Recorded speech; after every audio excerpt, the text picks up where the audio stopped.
नमस्कार दोस्तों, मैं उत्तम चौधरी।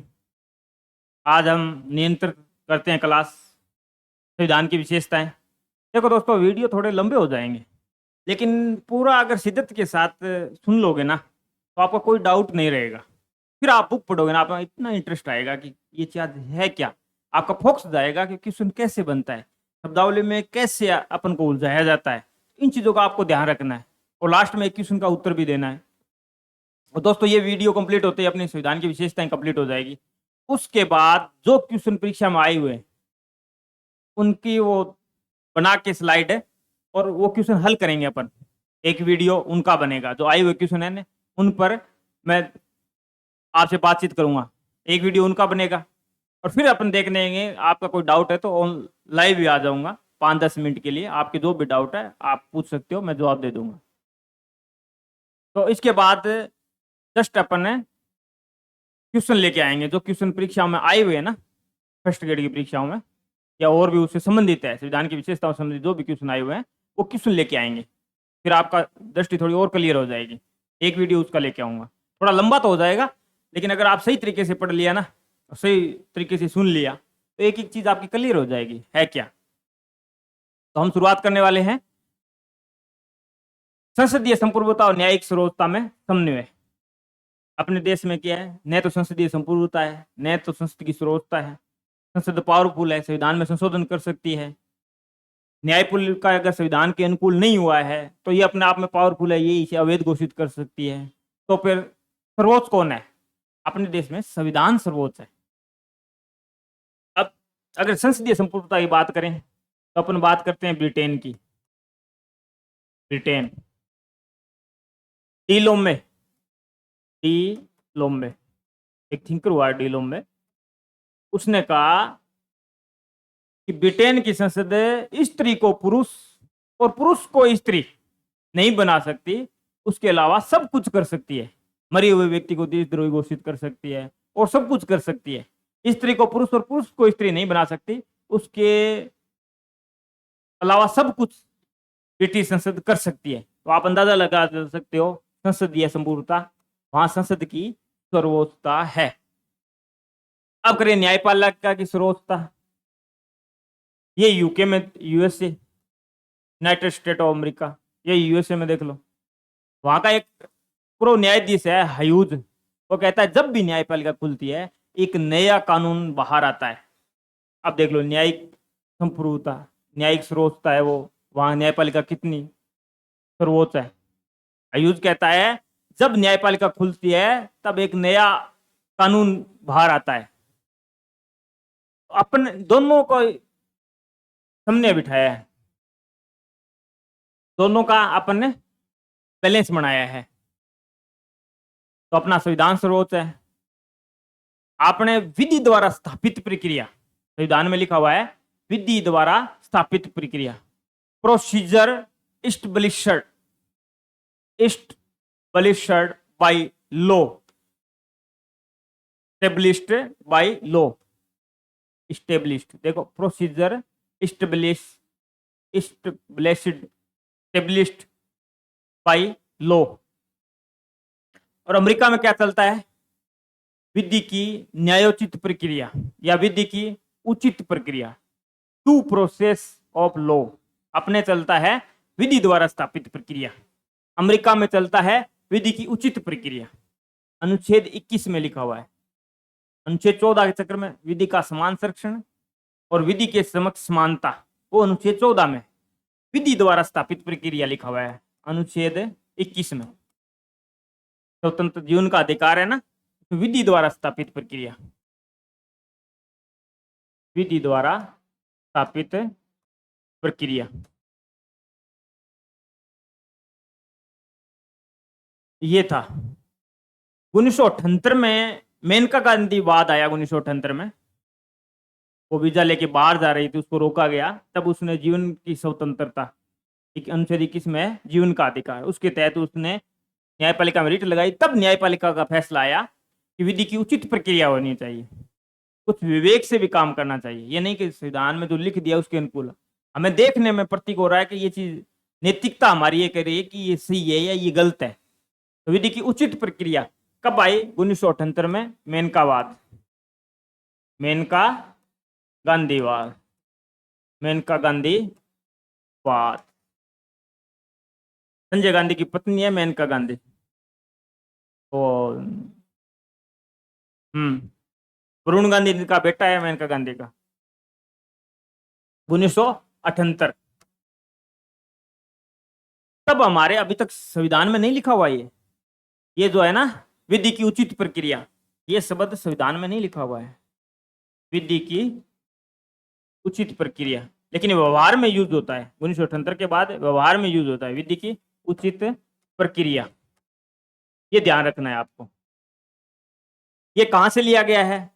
ये जापान से लिया गया है। ये भी अपने आप में एक विशेषता है। ऐसे विशेषताओं की बात करेंगे तो संविधान के, अपने संविधान की बहुत सारी विशेषताएं हैं। तभी तो मैंने शब्दावली साथ साथ आपकी क्लियर की है। तो ये कहां से लिया गया है? जापान। कहां से लिया गया है? जापान से लिया गया है। विधि द्वारा स्थापित संघीय व्यवस्था किससे प्रभावित है? कनाडा से। तो इन चीजों का ध्यान रखना है। मेन मेन चीजें उनका जरूर आप ध्यान रखें।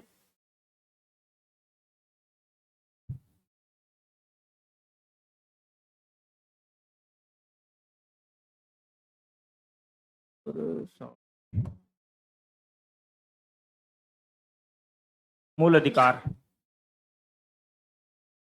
मूल अधिकार ये भी अपने संविधान की अपना विषय है। मूल अधिकार क्या होते हैं? राज्य के विरुद्ध दावे होते हैं, मतलब राज्य की शक्तियों को सीमित किया गया है। राज्य चाहकर भी अधिकारों में दखलंदाजी नहीं कर सकता। ये व्यक्तिगत भी है, कुछ सामूहिक भी है। तो ये सबसे बड़ा व्यक्ति का, भारत के नागरिक का सबसे बड़ा अधिकार है, वो मूल अधिकार है। कहाँ है? भाग 3 में। मोटी मोटी बात करते हैं भाग 3 में। अपन सीधा बात कर लेते हैं, ज्यादा लिखेंगे तो टाइम और ज्यादा निकलेगा। भाग 3 में दिए हुए हैं मूल अधिकार। कहाँ दिए हुए हैं? भाग 3 में दिए हुए हैं। अनुच्छेद अनुच्छेद है 12 से 35। 12 से 35। 12 में क्या है? राज्य की परिभाषा है। राज्य क्या है? सरकारी जो भी संस्थाएं हैं वो राज्य में आती है। लिमिटेड, जहां से सरकार के द्वारा जिस सहायता मिलती है। कई बार बीसीसीआई का विवाद चलता है कि बीसीसीआई राज्य में आती है, कभी बाहर कर देते हैं, कभी अंदर कर लेते हैं। अपन को याद रखना है जो चीज उसमें दी हुई है कि अनुच्छेद 12 में राज्य की परिभाषा है। 13 में क्या है? 13 में कुछ विधियां दी हुई है। आच्छादन का सिद्धांत। 13(2) में न्यायिक पुनरावलोकन, प्रतीक होता है, लिखा नहीं हुआ है न्यायिक पुनरावलोकन। 14 में समानता का अधिकार, 14 से लेकर 18 तक समानता का अधिकार। 19 से लेकर 22 तक स्वतंत्रता का अधिकार। 21, 22 तक और 23 और 24 में शोषण के विरुद्ध अधिकार है। एक बंधुआ मजदूरी या अपन जो व्यापार वगैरह करते हैं महिलाओं का, बच्चों का, वो है। और 24 है बच्चों, कारखानों में वगैरह में, खतरनाक उद्योगों में 14 साल से कम उम्र के बच्चों को हम काम में नहीं ले सकते। शोषण के विरुद्ध अधिकार हो गया। धार्मिक स्वतंत्रता का अधिकार 25 से 28 है। धार्मिक स्वतंत्रता का अधिकार। संस्कृति व शिक्षा का अधिकार 29 में है। ये अल्पसंख्यकों को दिया गया है। संवैधानिक उपचारों का अधिकार अनुच्छेद 32। अब दोस्तों 31 कहाँ गया? फिर इसको हटा दिया गया है। इसको यहां से चक्कर 44 में संविधान संशोधन द्वारा 1978। इसमें क्या था? संपत्ति का अधिकार। मूल संविधान में 7 मौलिक अधिकार थे। मूल अधिकार कितने थे? 7 थे। ये आपको ध्यान रखना है। वर्तमान में कितने हैं? 6 है। अनुच्छेद 12 से 35, बीच में 31 गायब है। इसको 44 में संविधान संशोधन 1978 के द्वारा 300 कै में विधिक अधिकार बना दिया गया है। केवल कानूनी अधिकार या विधिक अधिकार बना दिया गया है। ये अपन को ध्यान रखना है। और अनुच्छेद 19 में जो स्वतंत्रताएं दी गई है वो भी 7 प्रकार की थी, उनमें से भी संपत्ति को हटा दिया गया है। अब दोस्तों अपन याद किस तरह से रख सकते हैं, आपको बताता हूं। उसमें 6 प्रकार की स्वतंत्रताएं हैं। च को हटा दिया गया है, च की जगह 6 आ गया है। कै, ख, ग, इस तरह से 6 तक थे। 7 प्रकार की स्वतंत्रता थी मूल संविधान में। अब 6 संपत्ति की उसमें से भी हटा दी गई। अब आपको याद रखने का तरीका क्या है? सीधा सा याद रखो। 19 वन, कै, ख, ग, गैड़। तो कै में क्या है? अब व्यक्ति की स्वतंत्रता। अब आप याद रखो, हमें बोलने की स्वतंत्रता है। और फिर हमें शांतिपूर्ण बिना हथियारों के शांतिपूर्ण सम्मेलन की। दूसरा ख, हमें शांतिपूर्ण सम्मेलन करने की स्वतंत्रता है। सम्मेलन कर लिया, अब सम्मेलन कर लिया, इकट्ठे हुए तो संगठन बनाने की स्वतंत्रता है। संगठन बनाने की स्वतंत्रता है। संविधान में कहीं भी राजनीतिक दल शब्द का यूज नहीं हुआ है कि राजनीतिक दल किसी अनुच्छेद के तहत बनते हैं। इस 3 के तहत बनते हैं। 19(3) के तहत राजनीतिक दल या दबाव समूह बनते हैं ना, वो संगठन बनाने की जो स्वतंत्रता है उसके तहत अपन राजनीतिक दल और दबाव समूह बनाते हैं। ये चीज ध्यान रखनी है।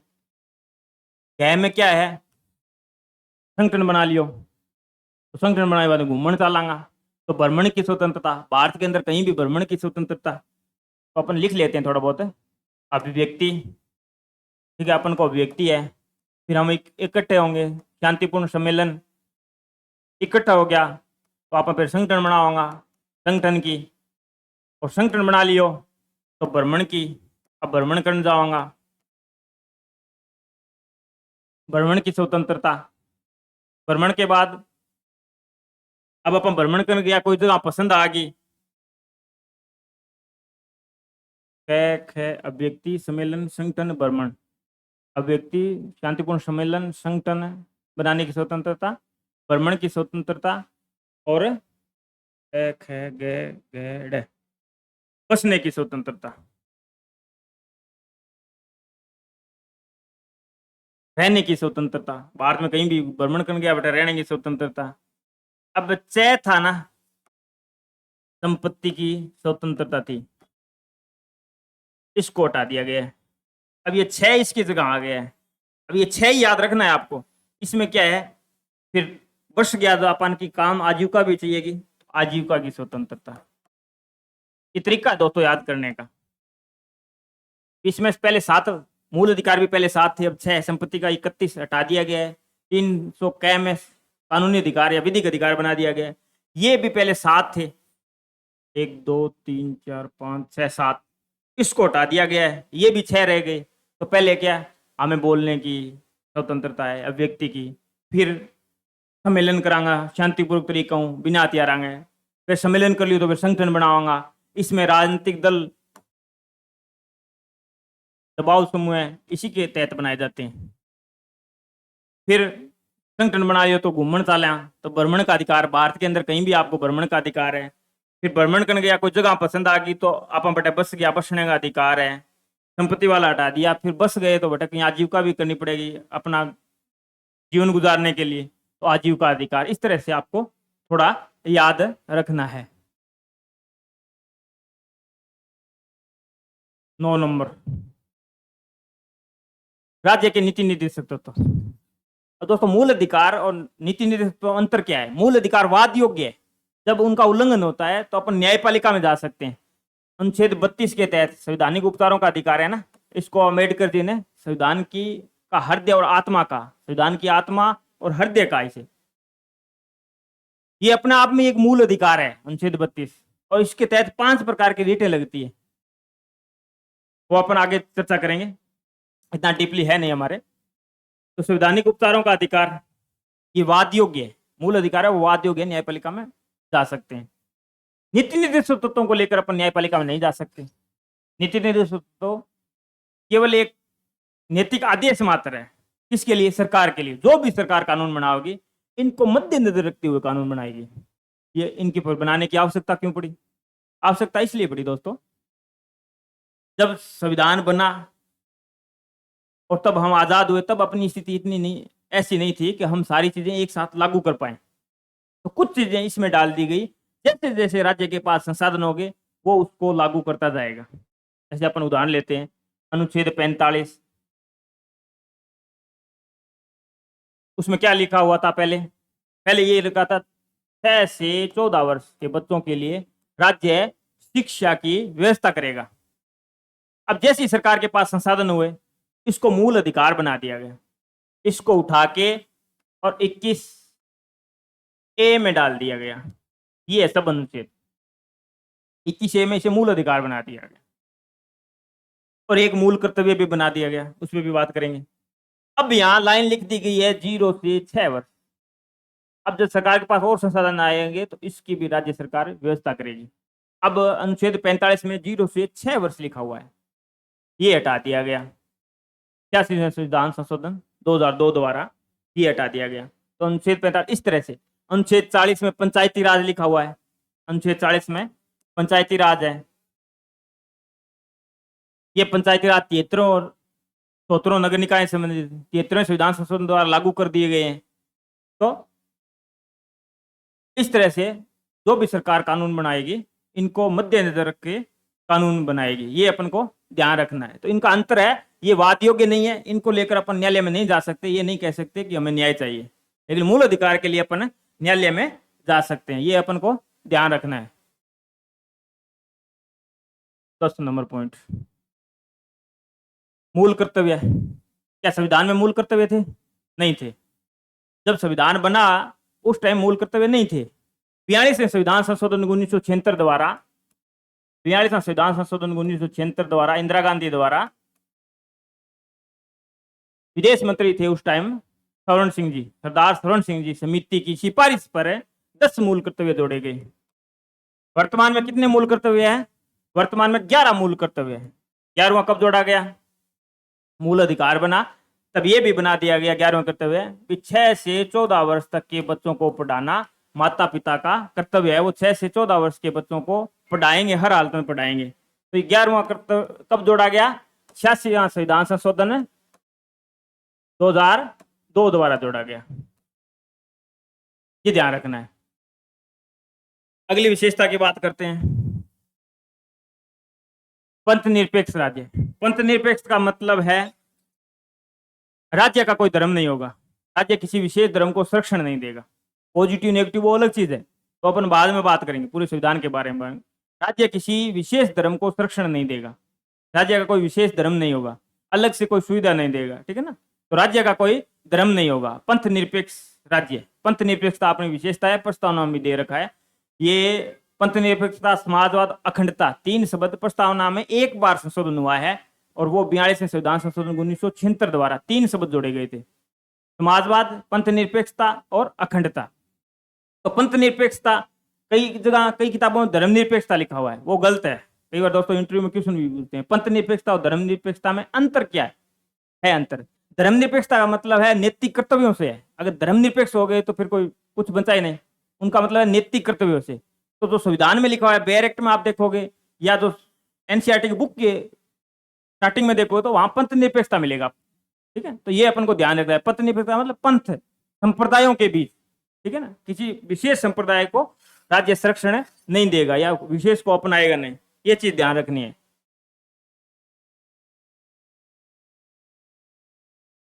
एकीकृत स्वतंत्र न्यायपालिका, ये हमने कर लिया। न्यायिक पुनर्लोकन, ये भी हमने कर लिया। न्यायिक पुनर्लोकन 13(2) में, संविधान में कहीं भी नहीं लिखा है न्यायिक पुनर्लोकन शब्द, लेकिन 13(2) में हमें प्रतीक होता है, स्पष्ट लिखा है कि विधायिका कोई ऐसा कानून बनाती है जो व्यक्ति के मौलिक अधिकारों का उल्लंघन करता है, तो न्यायपालिका उसे अवैध घोषित करेगी। ये है न्यायिक पुनर्लोकन, ये अमेरिका से उठाया गया है। न्यायिक पुनर्लोकन हो गया। सार्वभौमिक वयस्क मताधिकार, सबको वयस्क होने पर मत का अधिकार है। देखो हर देश, अपन देखो अमेरिका कब आजाद हुआ, ब्रिटेन में 1928 में, किसी में 1920 में, किसी में 1971 में जाके महिलाओं को मतदान का अधिकार दिया गया। अपन ने के एक साथ ही वयस्क मताधिकार, सार्वभौमिक वयस्क मताधिकार दे दिया। वयस्क मतलब 21 वर्ष का जो व्यक्ति होगा, मूल संविधान में यह था 21 वर्ष का जो व्यक्ति है वो अपना नाम निर्वाचन सूची में जुड़वा लेता है तो उसको मतदान का अधिकार होगा। सार्वभौमिक मतलब सबको, जाति, लिंग, धर्म, किसी भी आधार पर भेदभाव नहीं होगा। अगर वो 21 साल का हो गया और निर्वाचन जो लिस्ट है, अपनी चुनाव लिस्ट में अपना नाम जुड़वा लेता है तो उसको मतदान का अधिकार है, किसी आधार पर भेदभाव नहीं। बाद में 21 से घटाकर 18 वर्ष किया गया, अब वर्तमान में 18 वर्ष है, वर्तमान में 18 वर्ष है। 18 वर्ष किया गया वो 61वें संविधान संशोधन द्वारा, 61वें संविधान संशोधन 1989 द्वारा, राजीव गांधी जी द्वारा 21 वर्ष से घटाकर 18 वर्ष किया गया। मूल संविधान में 21 वर्ष था, ये ध्यान में रखना है। तो वयस्क होने पर, वयस्क एक आयु डिसाइड कर दी कि वयस्क 18 साल का होता है, और नामक निर्वाचक नामावली ने अपना नाम ऐड करवा लेता है, उसके आधार पर उसके साथ सबको मतदान का अधिकार होगा। सार्वभौमिक का मतलब है किसी जाति, लिंग, धर्म, किसी आधार पर कोई भेदभाव नहीं कराया जाएगा।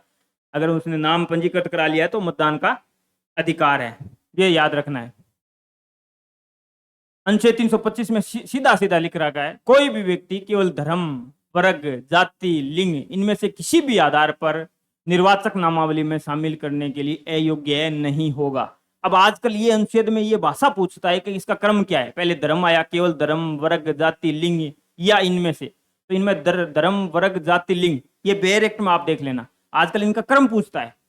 अभी हमारे कॉलेज लेक्चर में पूछा, वो भी अनुच्छेद में क्रम पूछा था कि ये शब्दावली किस अनुच्छेद में लिखी हुई है, तो ये ध्यान रखना है अपन को। 326 में स्पष्ट लिख रखा है कि प्रत्येक वयस्क भारतीय को बिना किसी भेदभाव के मतदान का अधिकार होगा, तो ये चीज ध्यान रखनी है। एकल नागरिकता के बारे में अपन ने बात कर ली। एकल नागरिकता के बारे में हमने बात कर ली। एकल नागरिकता, नागरिकता बढ़ते हैं, हम भारतीय बढ़ते हैं। आपातकालीन उपबंध, ये 3 तरह के आपातकालीन उपबंध है संविधान में। कौन कौन से है? अनुच्छेद 352, अनुच्छेद 356, अनुच्छेद 356 और 360। 352 में युद्ध, बाह्य आक्रमण और सशस्त्र विद्रोह है।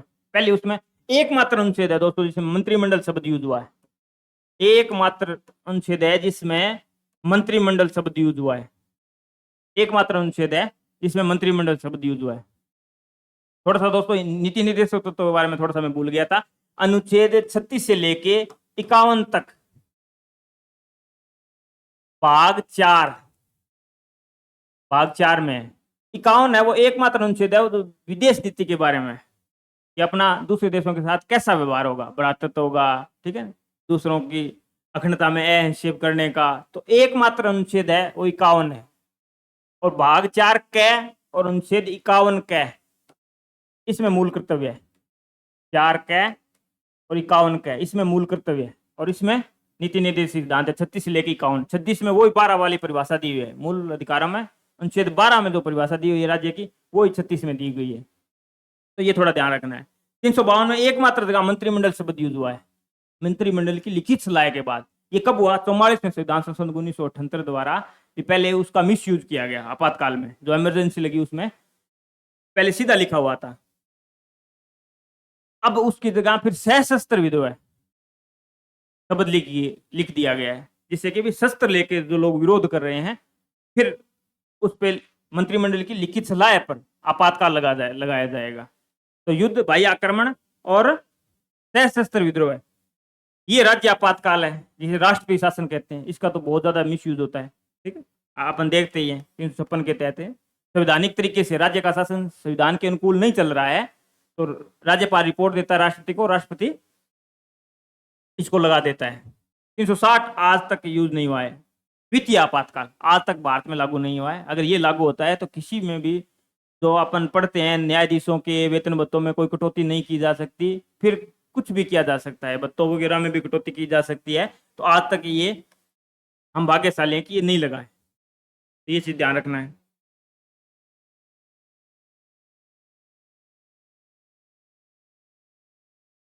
विकेंद्रीकृत शासन व्यवस्था, त्रिस्तरीय सरकार, आपने संघात्मक व्यवस्था है, 3 सत्र की सरकार है। कौन कौन सी है? संघ सरकार, राज्य सरकार और स्थानीय सरकार।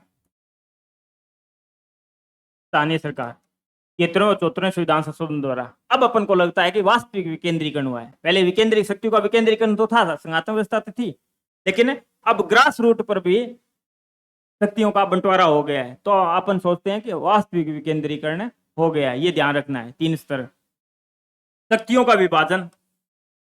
अनुसूची 7 में 3 सूचियां हैं। संघ सूची, मूल संविधान में तो 97 विषय थे, ये थोड़ा डाउटफुल है। अब किसी किताब में 98 लिखे होते हैं, किसी में 100 लिखे होते हैं, वर्तमान में कितने हैं? ये आप ऑप्शन के आधार पर उत्तर देना। 2015 की भर्ती में आया था, वो 97 ही माना था आज भी। ठीक है, अब कोई 98 बता रहा है, कोई 100 बता रहा है, अपने आधार पर देख लेना। राज्य सूची, संघ सूची पर केवल संघ सरकार कानून बनाएगी, राज्य सूची पर केवल राज्य सरकार कानून बनाएगी। राज्य सूची में कितने विषय हैं? मूल संविधान में 66 विषय थे, वर्तमान में कितने हैं? कहीं 61 लिखा हुआ है, कहीं 59 लिखा हुआ है। और समवर्ती सूची, जिन पे केंद्र और राज्य दोनों ही कानून बनाएंगे, विवाद होने की स्थिति में केंद्र का कानून मान्य होगा। उसमें पहले 47 थे और वर्तमान में 52 है, ये एक्यूरेट है, 52 है। इनमें से 5 विषय उठाकर इसमें डाल दिए गए, जैसे वन्य जीव है, नापतोल है, शिक्षा है, ये उठा के समवर्ती सूची में 5 डाल दिए गए। परिवार नियोजन है, तो अब इसमें 52 हो गए हैं। तो आज अपनी संविधान की विशेषताएं कंप्लीट हो गई है दोस्तों। जय हिंद, जय भारत। नेक्स्ट वीडियो में अपन एक आपसे क्वेश्चन पूछना है लास्ट में। नेक्स्ट वीडियो में अपन जो क्वेश्चन आए हुए हैं उस पर एक वीडियो बनाएंगे, 15 मिनट का, 20 मिनट का वीडियो बनाएंगे और मैं आपको हल करवाऊंगा वो। ठीक है, तो जरूर देखना है। भारत में कितने स्तर की सरकार है और उनमें उनके नाम लिखने हैं। भारत में एक प्रकार के तो एक नाम लिखने हैं, 2 प्रकार के 2, 3 प्रकार के तो तीनों के नाम लिखने हैं, 2 है तो 2 के नाम लिखने, 1 है तो 1 के नाम लिखने। ये क्वेश्चन आपको करना है, कमेंट में आपको उत्तर देना है कि भारत में कितने स्तर की सरकार है, उनके नाम लिखने हैं। तो जय हिंद, जय भारत दोस्तों।